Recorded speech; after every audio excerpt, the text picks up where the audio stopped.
was born in Japan, but award-winning chef Roy Yamaguchi has called Hawaii home for most of his life. He also calls it a source of inspiration. A pioneer of Hawaiian fusion or Pacific Rim fusion, he blends classic cooking techniques with Hawaiian and Asian ingredients. Chef Yamaguchi's original Roy's restaurant opened in Honolulu in 1988. Today he has more than 25 across America. Chef Yamaguchi is a James Beard winner and a co-founder of the Hawaii Food and Wine Festival. We are delighted to welcome him to the dish. Chef, good morning. Aloha, good morning. Aloha.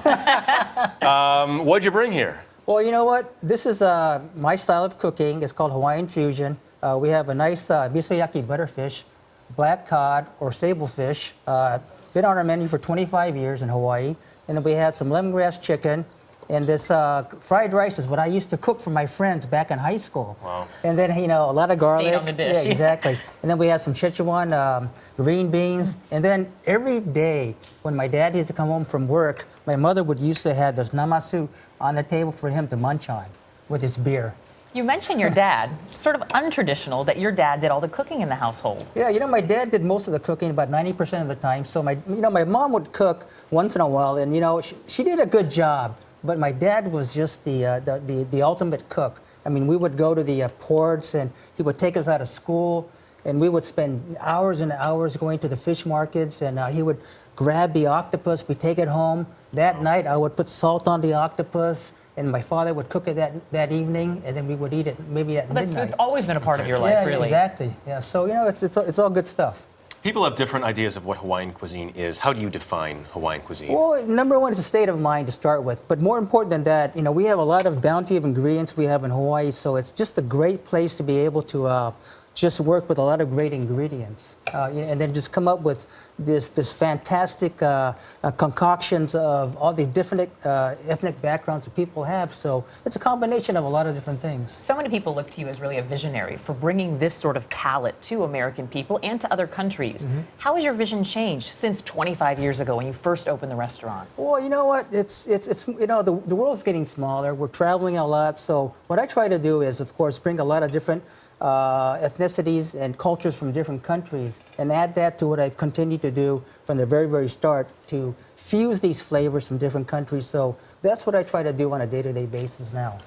What kind of new stuff are you trying right now? You know what? Adding a lot more Filipino. You know what?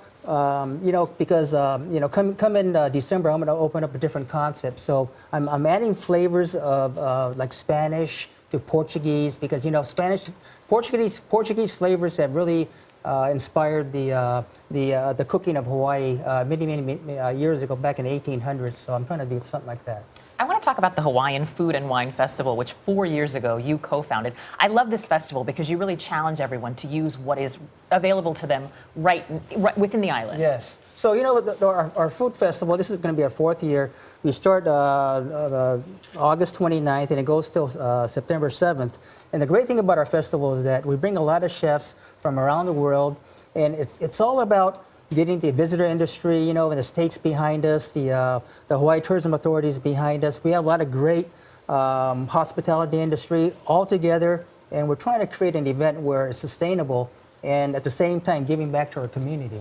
Why did you want to create an event like that? Well, because, a lot of events are there to, make good for, say, for instance, one property. But for us, it's about taking care of our state. It's really taking care of the people that live in Hawaii. So our visit industry came together. So we have a lot of different hotels. We have the airline industry, and of course the farmers and fishermen and the great ranchers. They all came together, and as one, we do this event, and it gives back to the community. So it's really nice. Did we talk about the beverage yet? Oh, Anita was really looking forward to this. You have to have the pineapple martini, and of course, you have to definitely chew on the pineapple at the very end. Oh, of course, that's all the liquor in it, right? That's what separates the coconut martini. Oh, that flavor really has infused throughout there. Especially in the morning to have one of these. It's a good. Well, Chef Yamaguchi, after you take a sip of that delicious drink, I want to get your signature. Could change dramatically in the span of a few minutes here. I tell you, it's starting to kick in. We always walk that fine line every morning. I want to get your signature on this dish. We usually go over it, but it's... I'd ask you if you could have this meal with any person, past or present. Who would that person be? You know what? I didn't get a chance to spend a lot of time with my grandfather as a child. And my grandfather passed away, about 2 years before I opened my first restaurant. So, if I would have a chance to spend some time with my grandfather with a meal like this, it would be pretty awesome. I can only imagine how proud he'd be. Chef Yamaguchi, thank you so much. And for more on Chef Yamaguchi and the dish, head to our website at CBS This Morning.